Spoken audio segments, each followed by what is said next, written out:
What's going on, guys? It's your boy Dave from Vaabs Podcast. Woo, woo, woo. Vaabs. We are back here for season 4 at Real Global Productions. Shout And out we've got a Real Global. bang of an episode ready. Our boy DJ D, certified Vaabs controller, and to my right, Captain Librizzle. How's it, everybody? It's Lev. Who are you over there to the left?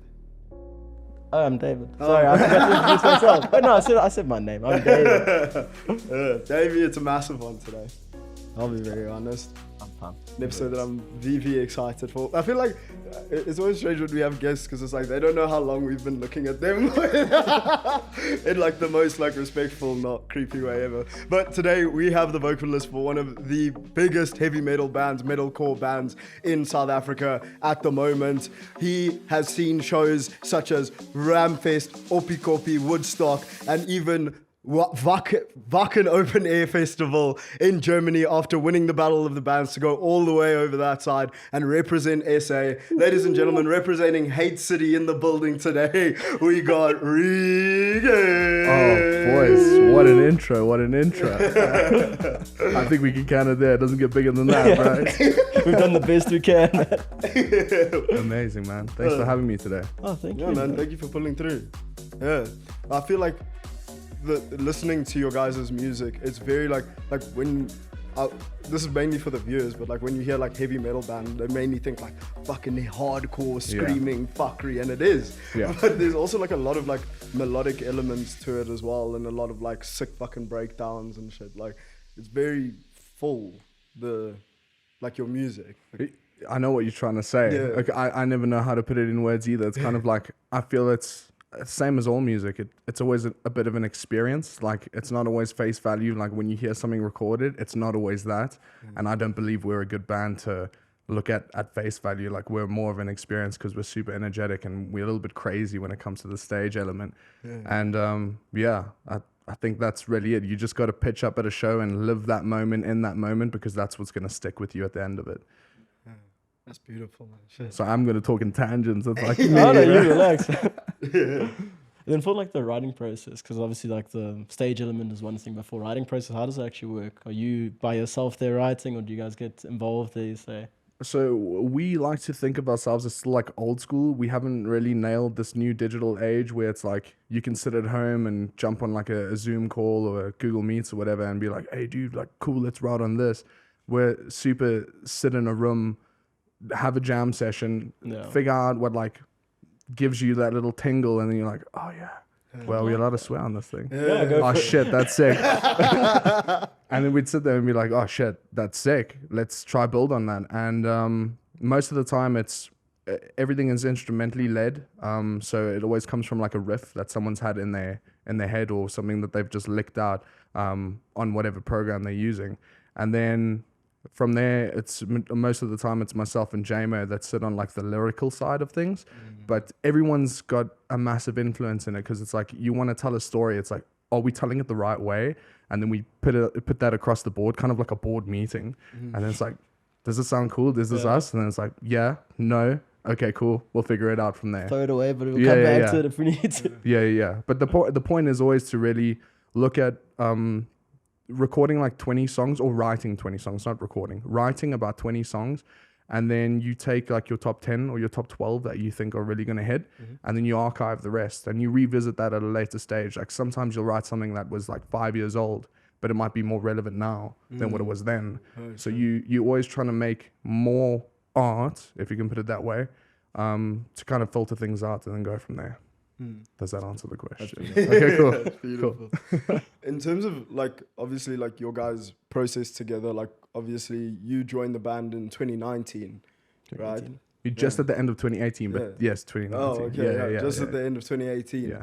What did that look like going into it initially? Like trying to like gel with the band after they've already haven't gone for like so many years before that? So mad, starstruck. Still kind of am starstruck half the time when you look at like who's sitting next to you, like, oh my goodness, are we doing this right now? It was crazy, man. I had a little band before Gallows that like when we were kids, we were like 16, 17 years old, trying to come up in the scene. and we were just a bunch of these kids that were like the new metalcore kids. Yeah. And it was really tough because at that time, like all the major bands here were like thriving on that metalcore and hardcore feel. And so I got to see a lot of these dudes growing up and got to befriend them. Like, luckily, I'm a bit of a socialite, so it's always like trying to plug in and like, how do we get on that bill, or how do we stop opening shows? Like, trying to figure it out. So when everything had started, I don't think I had done vocals for like 3 or 4 years before the Gallows, before Gallows hosted these auditions. So it was like, cool process. Go through like 30 dudes, a couple females as well, interesting enough. And then I remember sitting in the studio, and it was super weird because I was like, dude, these are like the dudes. Like I gotta yell in a mic in front of these dudes and hopefully sound sick. Like, those freaking dudes, dude. So luckily I had already known Brian, who was the previous vocalist. And his last show, they played with Fit for a King at Arcade Empire when Arcade Empire was still thriving. And he still pulled me up while Ray, who's the bassist of Gallows, and he looked at Ray and he's like, dude, have you met the new vocalist of your band? Because like there were already chats that he was gonna depart kind of thing. And I was like, what the fuck are you talking about, bro? Like, I don't know what to do. And then that's how I met Ray. And then, yeah, I guess through the entire process, it was just like, cool, get to know everyone, yell things, make the cut. And then all of a sudden it was like 1 week, 2 weeks in, and the dudes looked at me and they're like, okay, cool. So you're kind of like leading this now. So we'll do whatever you say we have to do. And I was like, dude, I just got here. You guys have been doing this for like 12 years. I don't know what we're supposed to be doing. I just know like one thing, and that's cupping a mic or whatever. Yeah. Did that answer the question? Yeah. Always. Okay, cool. I feel like it's literally that thing of like that stereotypical. It's like the vocalist is the leader of the band. Like Yeah. Axl Rose was the sweet of that, was Guns N' Roses kind of thing. It's like, cool, you're the new leader. Tell us where to go. Yeah, I guess it is interesting because it's I get that you're the forefront, but you always have like a band dad, a band mom, the kid in the band, the reckless one that you always got to look out for. But it was super interesting when that was just like kind of handed. And it was. Look, it was cool because it forced me to learn a lot very quickly. And I still learned a ton from them because they would still have like their hands on the reins. It wasn't just like completely, they were still tugging here and there. But yeah, it was surreal, if I can put it that way. It's just like when you grow up watching people, you don't know them from a bar or soap apart from like their music in this instance. And then it's like, we're homies now. Like, I house at your house, bro. Like, I'm friends with your dogs. Like, you got a kid and I'm an uncle with these Are dudes. we best friends? Like, no that's actually ways, bro. So yeah, it's like still to this day, it has its moments where it's like super surreal, and you just like what? Yeah. What kind of chance is this, man? So like super grateful nonetheless. Yeah. Speaking of that, like surrealness, what's your earliest memory of heavy metal? And then what's your earliest memory of when you realized you wanted to do heavy metal? Damn. Probably same moment, I feel. I don't even know, man. I think like I kind of grew up to like rap music, and okay, this is like throwing it back. And my dad used to be like a gym junkie. Like, dude was a big man. Yeah. And I remember he used to take me. Are you talking about like a live experience or just introduction? What is introduction? Yeah. Okay, this is introduction. And because I couldn't do anything in the gym, I was like freaking yay high. My dad would always give me his cassette player. Yes, cassettes did exist. Like it's not just like a novelty item or like a souvenir from back in the day. And he would give me this cassette player with like Black Sabbath and Led Zeppelin and like just old school stuff. And that started like sparking my interest. And I was like, shit, this is cool. Yeah. And then probably that scene in Triple X where Rammstein was playing. Also like a big contributor there. And then I was like, I think I dig this stuff. This is pretty cool. Vin Diesel was unmatched. Yeah. That man knew exactly what to do in the world. Definitely. Yeah. So yeah, that was the first introduction I got into metal. And then I think first experience was probably pitching up at a club underage. I don't think I should say what the name was, but it was like there in Hatfield Square. That should say enough. And like getting into the door, because I had like long hair, I used to look like a girl. So like that could get you by, because people are like, you can't have hair like this in like a normal school. Yeah. And I wasn't in a normal school at the time. And I don't even remember who I watched. It was probably like Fuck Off Police Guard or something. But that was where like watching live shows started for me. Yeah. That's beautiful. And with your live shows, would you say that you draw any inspiration from like other people that you see live, or like?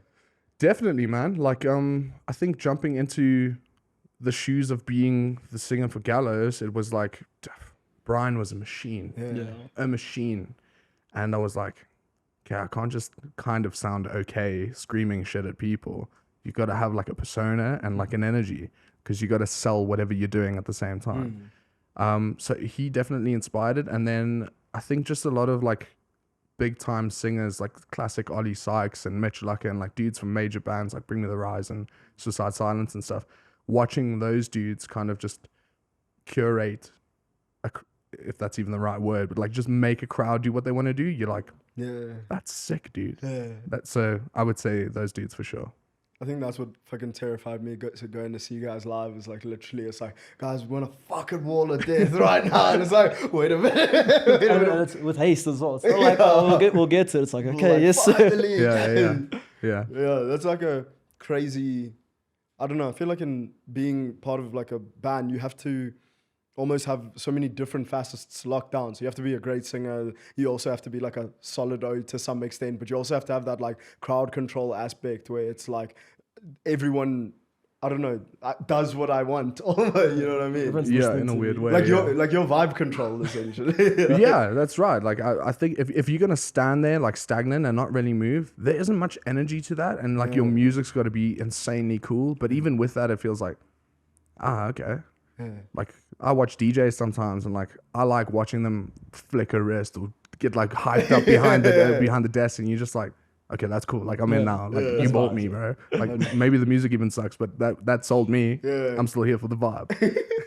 There's nothing worse. Like you can see it's like watch DJs often this day, and then they kind of remember it's like I should be a stage presence. So for like 5 minutes, they'll say like, it's like, okay, I'm back to this now. Fadig, worry. Yeah. And then starting from obviously being in the band 2018 and then pushing into Battle of the Bands, getting ready for Vaken. What was that like? Mad. Insane, I imagine. Mad, because it was like the band entered the battle at like a very last minute. This was before they even had to get a new singer because Brian was departing. And they were trying to drill all the auditions as quick as they could, because it's like we need to prepare so that we can be ready for battle, which I think was in like March time. And so I think I only had maybe like 5 months in the band before that happened. So it was like having to learn a ton of stuff. Like knowing all those songs was super hard. And I definitely messed up a few times. But it was blowing my mind as to what kind of steam train we had. Like I think it kind of looking at what was being posted on socials and stuff. It seemed like people were excited because it was like something you already know, but now it's got something different to it. So it was like, it's almost like dropping a new album. It's like, okay, cool, something new. Just a little more interest. So that was also driving us, because you're like, oh shit, there's huge expectations. Yeah. And then it's like, I felt like a lot of that was on my shoulders, because I'm like, dude, these dudes know what they're doing. This is 12 years, bro. Like, got to figure this out quick. But yeah, then the process of going through the battle was interesting. Like the battles are just interesting. Like the metal battle's been going for quite a while. Gallows has lost to the battle before, like in previous years. We've had cool bands that have gone over. And yeah, overall, I just think battles are interesting. They don't always work in your favor. You just have to make sure you're crowd pleasing. So you don't have to be the heaviest band, and you can still have people interested, or you can be the heaviest band and just have like all the OG metal fans that just love it and vote for you. But there's still like, we all still have a different taste in music, and if you're interested in something in one moment, you're like, that's what latched onto me. That's what I'm going to remember. And that's what we continuously see in these battles, is like, we were this metalcore band and people weren't so stoked about that. And there's always controversy after every freaking battle. So. Like, you're going to see it again this year. You're going to 100%, you're going to see it again this year. And they're always just like, oh no, I don't think that band like deserved to go. And you're like, dude, like, were you even at the show? Like, did you watch what the rest of the dudes watched? Like, and yeah, the whole battle thing was interesting. It was the getting to the Vaken thing that blew our minds, bro. Like getting when that announcement was made, like we all sat there in a huddle. Brian came to the show as well. His dad, Dion, who's like known as like one of the, what do you want to call him? Like the like the godfather We of saw like him in metal the- in in SA the- because he's been going to shows since like Brian was in a band. So it's years and years and years. And we all sat there in like this huddle, and like you're waiting for the announcement, and like we felt that we put on one of the best performances that we could. So we were stoked. And as soon as they just like, and the winners of fucking 2019, whatever, are, and then as soon as they said fat, we were like, shit. Dude, we were just huddled up, we were crying, we were like, oh my gosh, like we're going over. Like it was incredible, bro. It was incredible. And like it wasn't even the tip of the iceberg for what we were expecting when we got over there. Oh, shit. That was a different story. Yeah. Before talking about when you guys got over there, what was it like, the We Are Hate City tour? What did that like build up, going from like place to place and like fucking performing and like knowing you're going over there and fucking... Oh, so are you talking about like the pre build up before we went over? Yeah. Oh, okay, dude, nuts, like nuts, because I think that year was also the year that Gallows had played like the most shows in the history of the band. So we were taking on as much as we could, but it was more around the fact that it was like the dudes had to coach me into like what we're about to go and see and do. So it was like, cool, get him as comfortable as he can be, and it really, really helped, and we had a ton of fun doing it. Like I don't even know how, we must have played, I don't know, like 30 or 40 shows. I don't even know.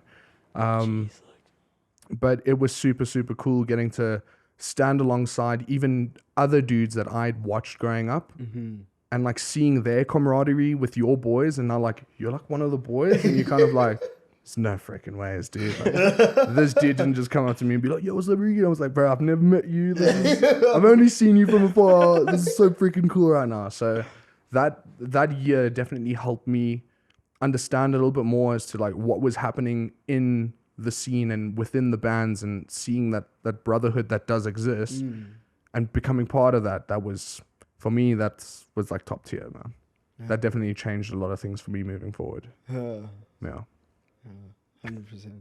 I feel like the metal scene seems like it's almost like we've keep jumping into scenes where everyone's just the best people. So wholesome, man. That's cool to hear. Yeah. That is cool to hear. Even like Lives and I, the funniest part was because it was our first show we went to go watch. I think it was November.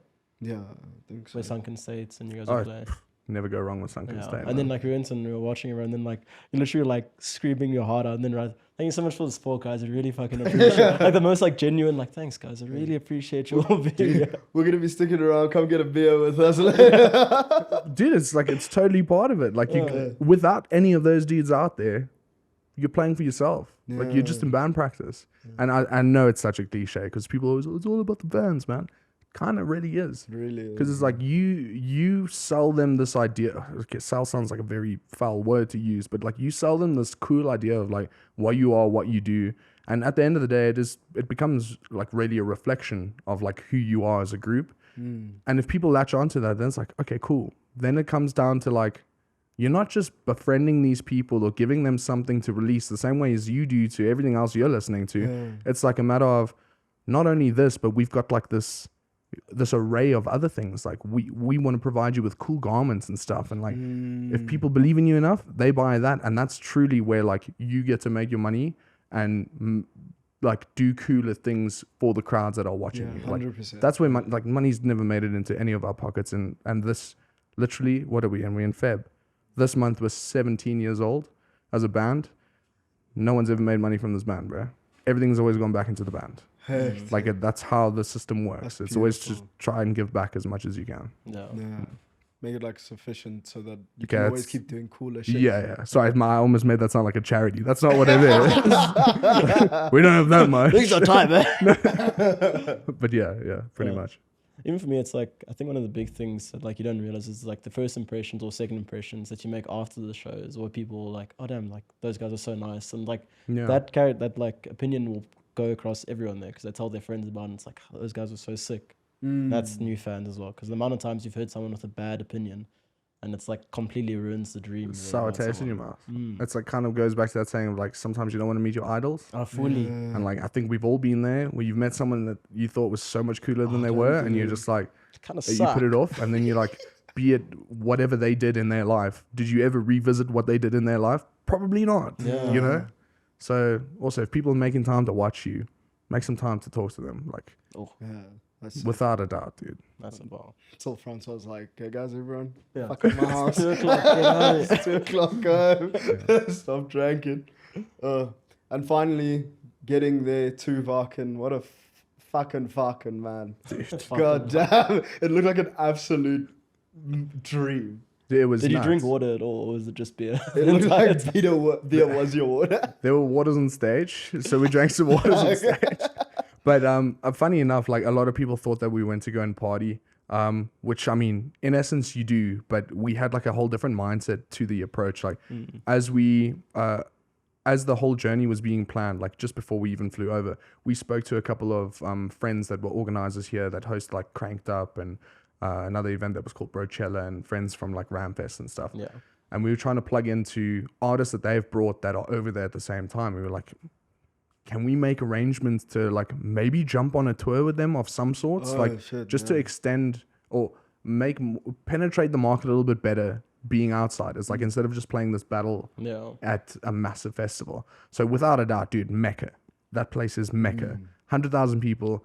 Like, I've never seen that amount of people in my life. And you're just like, and all these people are like me? I was gonna say you're all like the same genre. It's like what? But you think that, but it's not. Like these dudes are like true metal. And when I say true metal, like I always think about like dudes with like the denim or leather jackets that are like blasted with different patches of different bands and stuff. Like dudes that have just like lived this culture for years and years. Like sure, they're true OGs, but you also get the guys that are like so.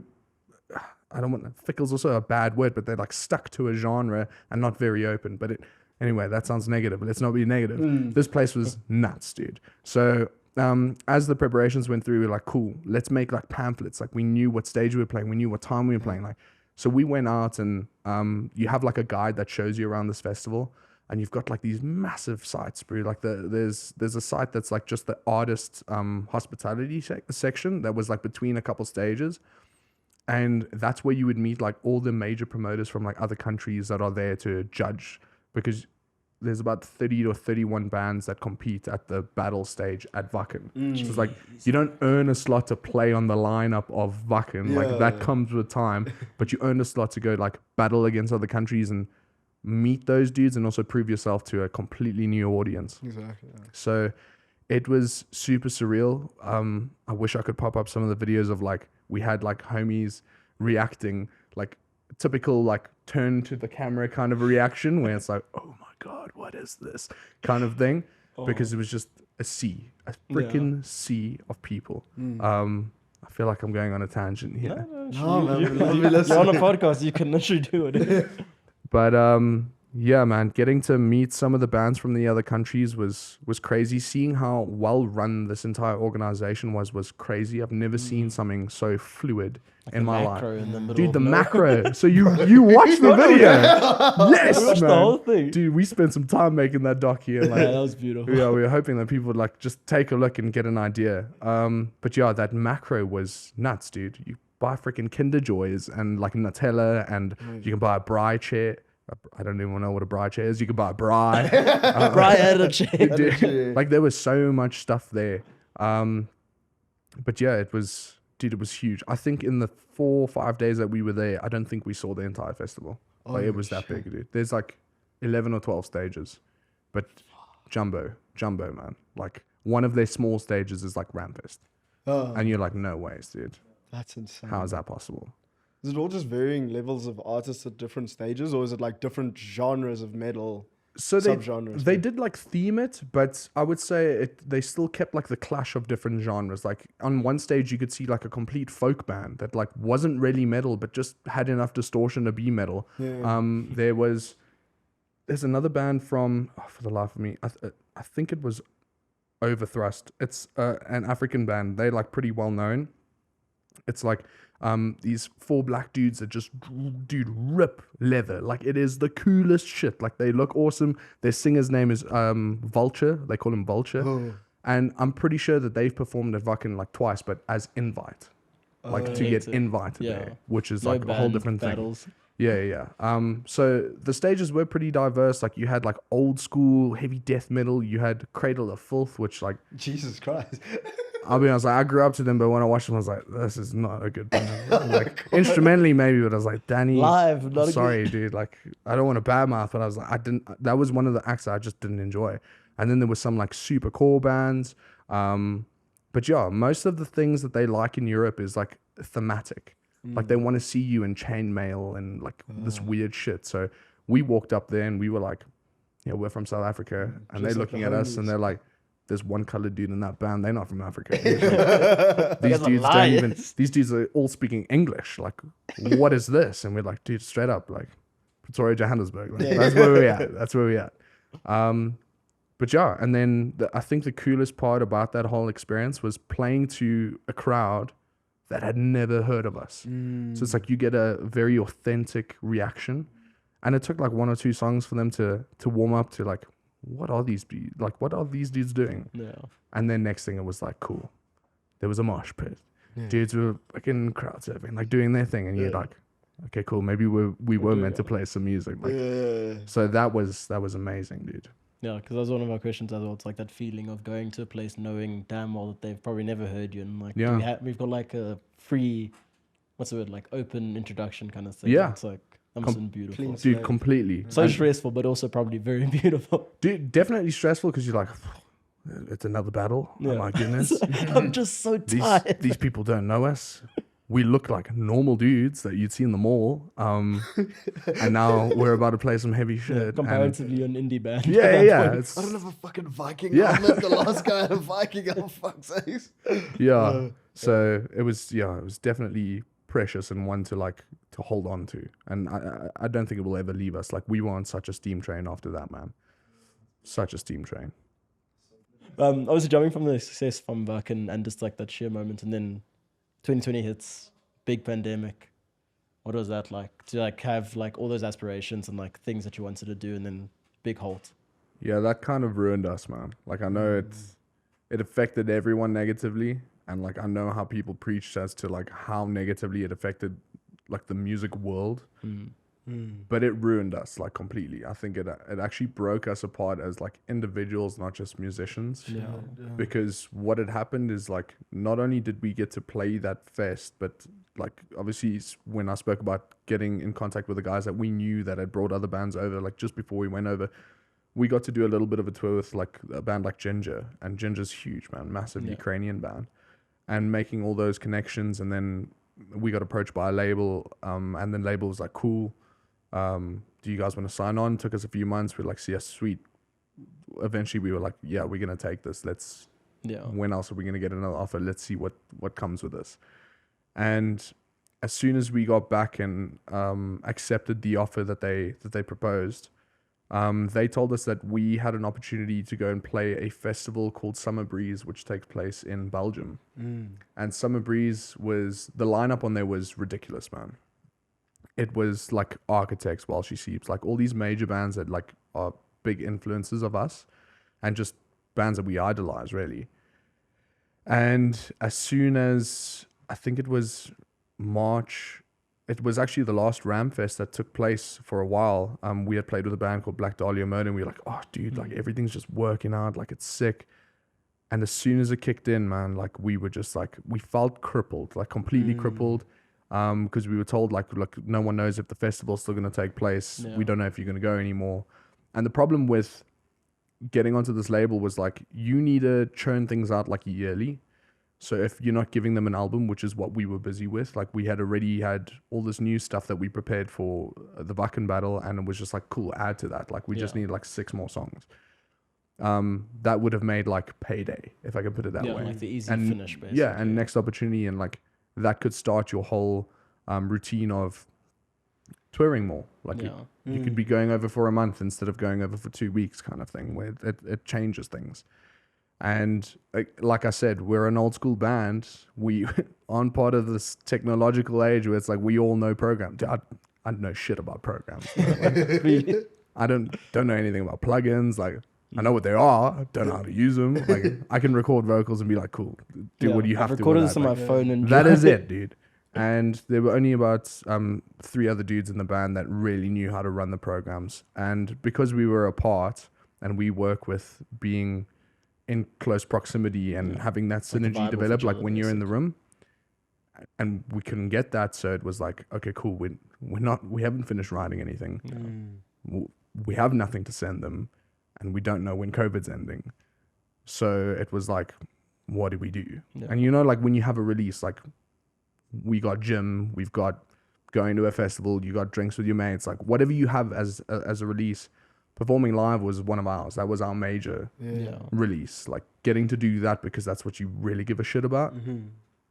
Obviously gone. Yeah. So, dude, like dominoes, things just started crumbling, and like we hate talking about it, but we have to acknowledge it because it's like it feels like an excuse, but we also know what we went through, and it's just like, yeah, dude, that ruined us. It shouldn't have, but it did. I know. Did we learn from it? Yes. Learn more shit about programs. I didn't do the homework, but the boys did. I do some Tell other me stuff. where to sing and I'll do it. I swear. Exactly. So yeah, as a whole, as it like ruined a lot of our like everyone's lives, that was a major point for us where it was just like, shit, like, do we carry on? What do we do? And we all knew we were going to carry on because we love it too much. Yeah, But just like the drama. And dude, like, it was you just... think we're going to keep doing it. And it's like, of course. yeah, pretty much. Like, and again, like I said, when like you write stuff and you archive, that's what we ended up doing. Like we wrote so much stuff and it was like, dude, there's some gold in here, but like, what are we going to take? What are we going to archive? Yeah. So we're still sitting in that that whole process now. Like we got stuff sitting with the producer coming back and forth. So there is like new stuff that's coming, but it's taking longer. But yeah, that was pretty much that. At least COVID sucked. Yeah. And then you obviously released the EP right after everything kind of relaxed and made all the music videos as well. Well, I mean, the EP was cool because there were like four new songs in there, and then there were reduxes.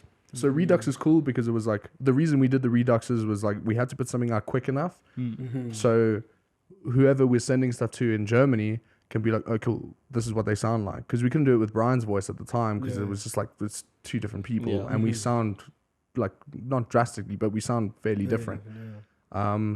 So yeah, it felt like a unfulfilled EP, if I can put it that way. Yeah, it was cool. It hit where it had to, but we still needed more. And like, we still feel like we always need more. I can say. Yeah. Always striving for it. Yeah.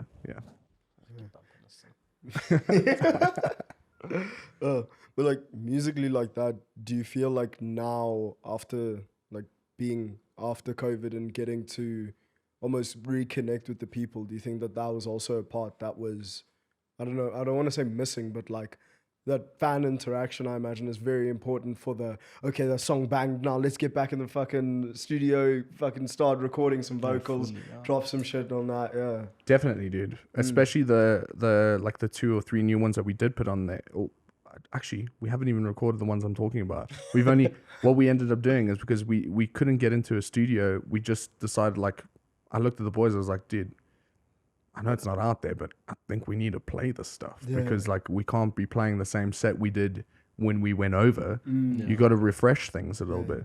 So we started looping a couple of things in, and definitely, just as what you said, to see that expression out of people where it's like, even if they haven't heard it, sure, it's different because you're like, I don't know when to headbang to the song, I've never heard it before.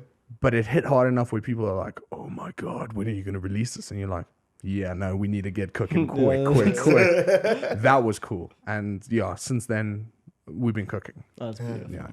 That's beautiful. How does that actually work, like when you guys are playing your sets? Because obviously I'm assuming you've got your set track list, and it's like, do you ever have to like the crowd's kind of vibing with like these things, let's move it around a bit, or is it like... Never in set. Okay. It's always been like, you suss it out as you're watching everyone else play, and you're like, cool, what should we do here? And you've got like a pen and paper, like Look, it was easier before we got our new drummer, because at that point, like all of us knew at least 20 tracks that we could play from. So it would be like, who felt like a song would hit a little bit harder? Okay, let's interchange that here. But it's tough when you think that you've got this list of 10 bangers and you're like, I don't really want to change anything. And someone else is like, we should play this. You know, I don't think you want to play it. But so this is kind of gold, right? Yeah. It's like, but you go through those motions. So we've never actually just changed it into... Actually, I freaking lied to you. James has done this to me once or twice. He has done this because like he'd be like, he would say before the show, like, we need to play this one song. I'm like, dude, I know it's the most simple song, but I keep forgetting the words. Like, let's not play it. That's why you don't want to change And it. they always, yeah, it is like straight up. But it's like a slower, like just more groovy song. So it gives people room to bounce, but it never gets chaotic in that song. And he's done it once or twice where it's like we have like these interludes that we put between tracks just so there isn't dead silence. Yeah. And now then he's kind of just been like, okay, sweet, like I'm just gonna start playing away. Like, And then the rest of the boys are like, okay, he's playing it, so we need to play it. And then they start playing it, and I'm like, I just look at James, and he knows because he'll just laugh at me, bro. He just gives me this face, and he's just chuckling, and I'm like, fuck you, dude. But let's go. And then you gotta get into it. So yeah. Other than that, no. Sets are always like what we want them to be just before we get on. That's nice because it's like you can definitely curate the sound properly and like know exactly how it wants to be. Yeah, Like, I mean, sure, we put songs in certain places because you don't want too much chaos and then kill people before the end of the set because then they're just tired, they're not going to move. Yeah. So it's like you try and flow with it a little bit. Yeah.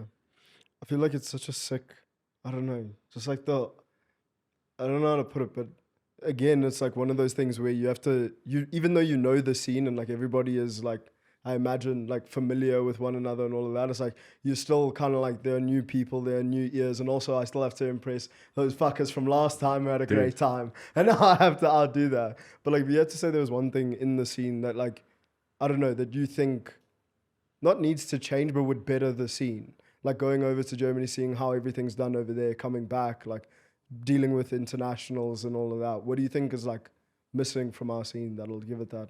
You're opening such a big can of worms, bro. Because I talk about this yearly, bro.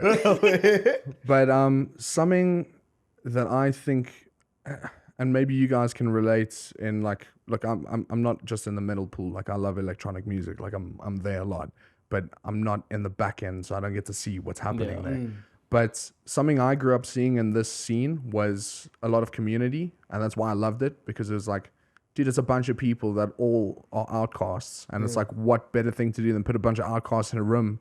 And you got a bunch of sick people all of a sudden. Like, they are the coolest people in the room in that moment, like for themselves, right? Yeah. And I think that's always been a major thing that we've tried to breed. Like, it used to be there. It is still kind of there. But there's always like been like a little bit of a weird divide. But again, I don't know if that's the same in the electronic scene. Like, are there different guys in the drum and bass to the house to the techno? Like, do they clash? Do they thrive together? Like, how does that work? But just from a personal experience, it's always just been that whole community aspect. And one of the major differentiators I've seen from like the European crowds to like our crowds, and I don't just mean our crowds in metal, I mean in our crowds as South African viewers of music, is, dude, when we were in Germany for those 2 weeks, we went to shows where it's like we knew we were playing, like we walked into a venue 3 hours before we were even playing, and we were like the opening band. Dude, there was a queue of people around the block. Oh shit. Around the block, dude. And they weren't there to watch us, they were there to watch the headliner, but they pitched up because they were there to watch every other band. And this happened at multiple venues that we had seen. So people go there to watch music because they want to watch music. It's not about like, oh, my homie's on at 10, I'll be there at 9. Because then you've got all the dudes that are like starting the show from 6, 7, 8, whatever. Dude, that could be the next up and coming, and you just missed that because you wanted to pre-drink a little harder at home, or just because they're not cool enough, you don't know them. So I think that culture's bad. People don't just go and watch music for music anymore. It's like, I know it, so I'm going to go see it, which I completely understand. Like, dude, I'm no saint. I do that sometimes too, where I'm like, yeah, I'm going to go to that venue and see that. But sometimes I also just go to a bar and I'm like, who's playing? Watch. And maybe find something like your next favorite, right? So, yeah, I think a little bit of that's missing. Maybe it's, I don't know how to pinpoint it, man. I want to say it's community. I want to say it's interest. Like, there's so many factors, but at the end of it, I still think that it's a group of like really cool people. And I always want to invite people that have never seen it to come and see it, because it's like, yeah, I know what you think it is. I know the rumors. I know the rumors. There are bands like that, like granted, but there's also like 700 subgenres of metal.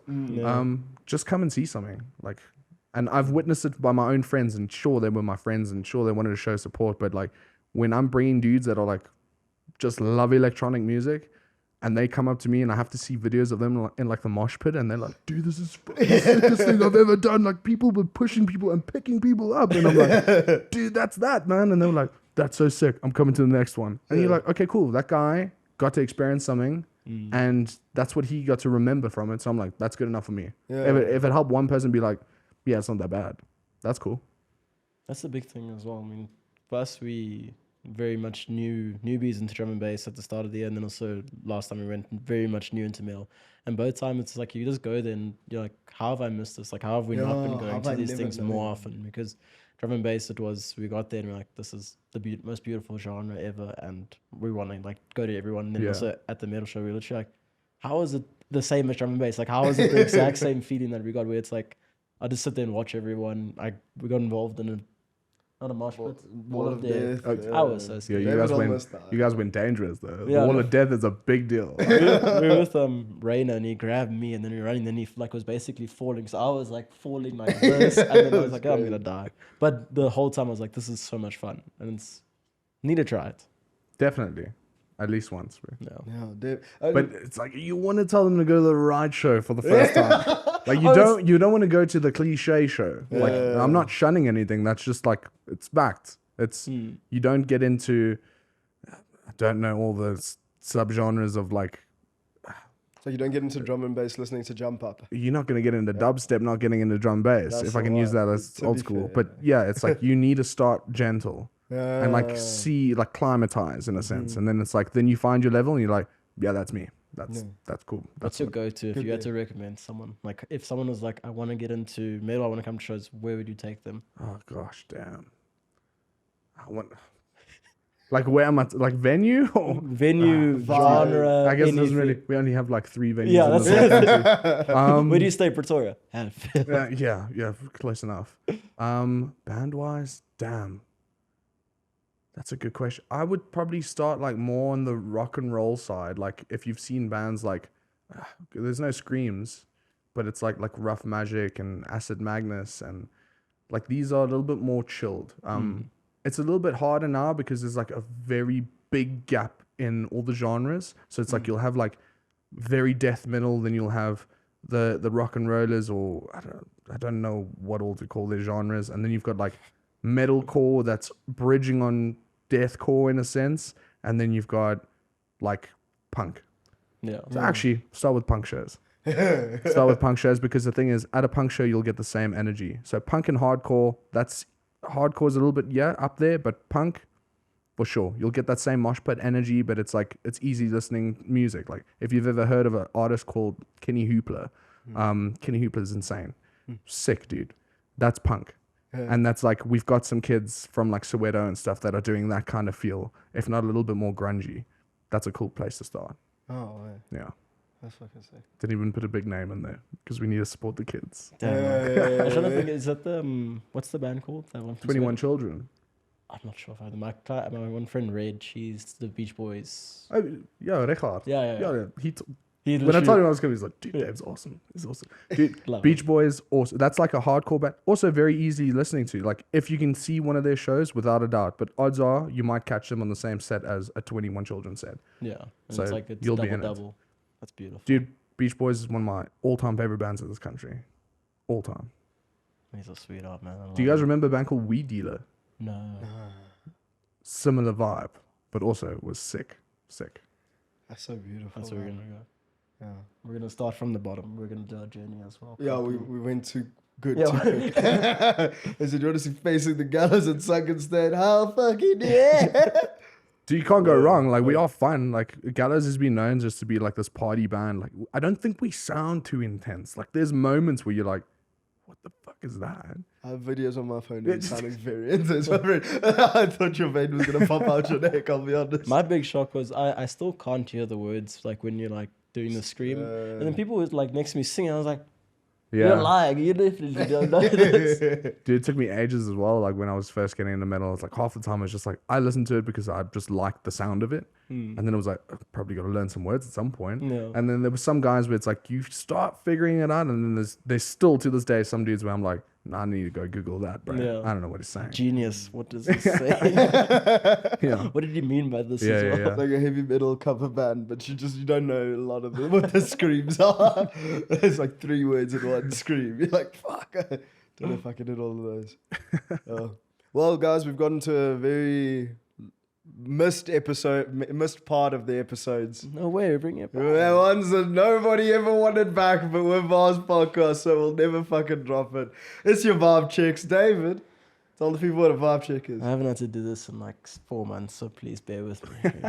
A vibe check is essentially where we give our guest, Reegan, How's it? a vibe check, what is it? A question that's good vibes, bad vibes, mid vibes, worst vibes, best vibes. You get to pick anything. You can elaborate or you can just keep it one word. But it's always fun if you elaborate, just so.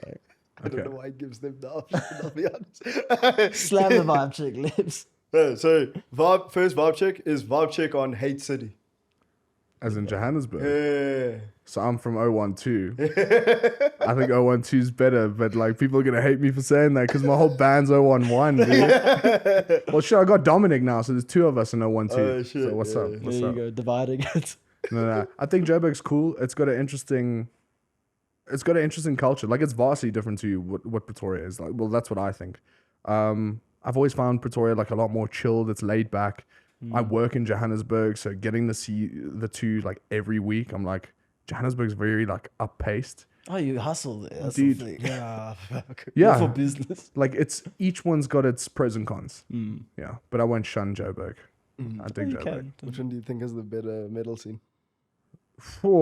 Dude, I would say that because I spent majority of metal in Johannesburg, it's been sick here. But I will be honest and tell you that Pretoria crowds are insane. I think it's And like a crazy. couple dudes can vouch for that. Like there's more brandy in the water there than this side. So they loose there, bro. Do you think it's as well? It's like with it being like a student town as well, predominantly. It's like you're more likely to catch newcomers and like for them to bring their friends to things, or is it just overall scene wise? I think it's overall scene wise because the scene that we see are like the people that have been there for a while. Unfortunately, and that's what we're lacking in, and that's kind of why I'd love the doors to feel like they are so much more open to people. It's like the new kids are not necessarily going there. We also don't have venues close enough to where all the students stay anymore. So it's they're not just coming out. It's they also get picky. That's to what they wanna see. If you could ever talk about that. People You being have a picky whole about jewels. podcast. Whole hour podcast. So, again, metal just looks intimidating, and it sucks that it is that way. I completely get it though, but yeah, it's been fairly hard to get the newcomers in. I think also what happens is if you go to a few ones, and it's more so not like your newcomers, but like just in between, a lot of them get very like, I went to that draw, didn't have a lot of fun, so I'm gonna save my money. I'm gonna wait until I go to this one, and then it's like we've seen that a lot in like drum and bass because it's like there's a lot of events that come through, but they're often not packed because people are like, I don't know it, I'm not gonna spend money there. I'd rather go to the one I trust. More reserved. But again, lack of venues, I Yeah. think that contributes. It's like you think of like Love Sonage, but if you bringing, I don't know how you guys say it, Sognagi, Sonage. You said it Sonage, perfectly. okay. There's the French coming through this. Sonage. We're gonna bring a Sonage now. But it's like if you're bringing like smaller DJs in there, it's super tough to pack that place out. So sure, it's gonna feel empty. So if you think it's not a jewel just because of that, yeah, I get it. But it's like maybe you need to just look at a different location. But again, tough to do that unless you're just gonna do your own pop-up show. No, But yeah, that's basically it. I like it. It's so difficult, man. Because I feel like it's like the whole time my brain's churning, and it's just like, yeah, but then how do you fix that? Like, how do you fix the way that people's brains are wired? And I feel like now, because of like not having as much, how do I put it? Like before you would go jawl and you would indiscriminately, like before COVID and like when money and cash flow were like vibes, it was like you would just go to something because you thought it was like, yeah, whatever, it's something to do. But now it's like people are more reserved because they're like, maybe it's finances, maybe it's, I feel like it's mostly that though. So do you think that they are more reserved after COVID? Yeah, 100. So there was a point. Yeah, I think people got very loose they towards got the very bottom. loose. Yeah, like 2022, I think was like one of our loosest years as a country. I reckon. And then, fucking beautiful time. You're just And- excited to get out. You're But the like, problem was some of us stayed loose, right? And it was, some of us stayed so loose. And me and David were just loose. Oh, sorry. Some of us stayed loose and then saw the drop off. Yeah. So it was like, we're still moving the way that we moved last year in 2023. But now it doesn't feel the same. It's not the same people. It's not new people every single time. Like, it's like, I always used to make jokes like, we get perfect attendance for Groove. Because like you would look around and it's like a class of like 30 people that are always there and you always go to. But it's like now there's less new people all the time. Like it still happens, but it's less. Can I throw you a curveball? There's it. Do you not think that we, in music as a whole, get too many regurgitated lineups?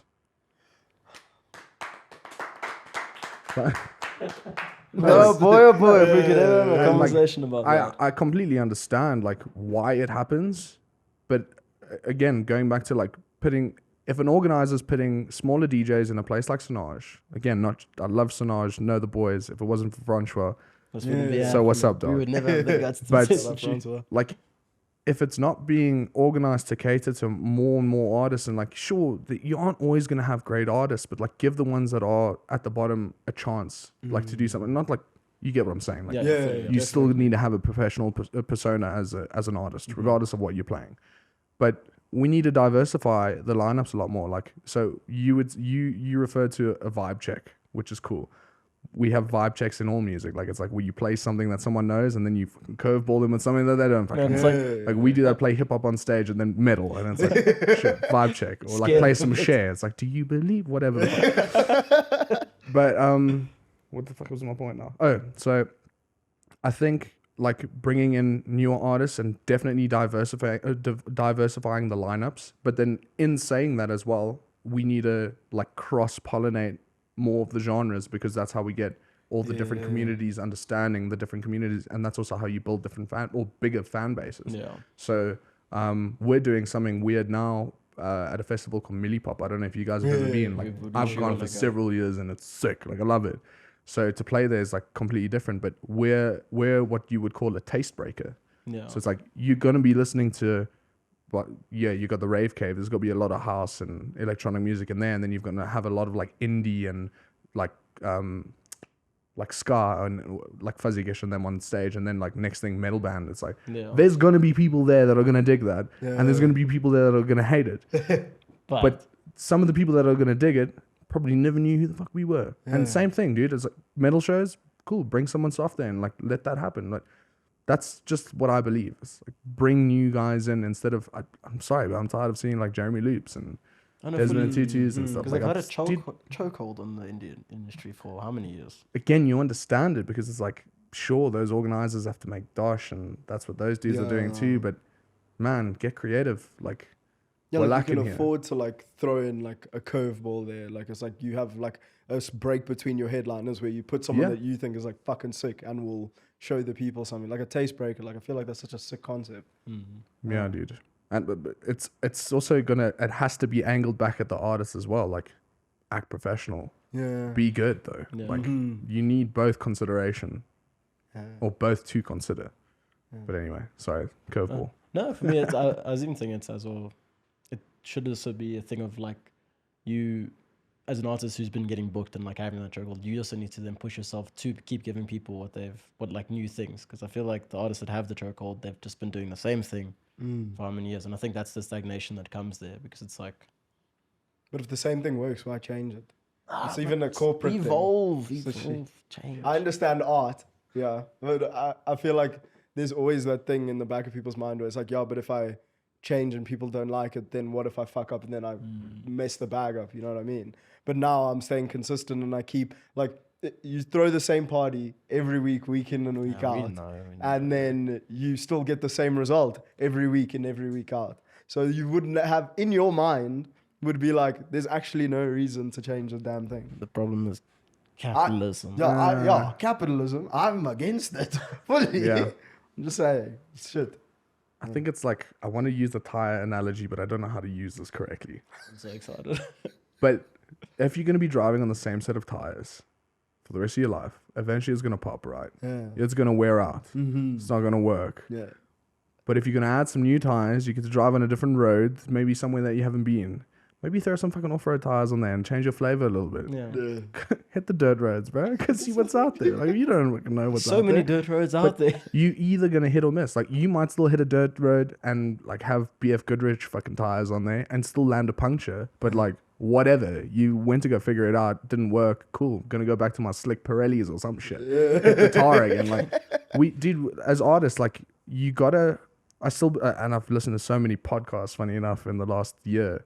And one of the themes that continually came up was like, if you're writing music to please other people, like you're gonna fuck out, dude. Yeah. Like as long as you're writing for yourself, cool, sure, cliche, but like write for yourself, it's probably gonna hit like somewhere. Yeah. Like maybe it is you changing an entire genre. Like we've seen this with some massive bands or individuals overseas where it's like they change their flavor and you're like, it hits somewhere.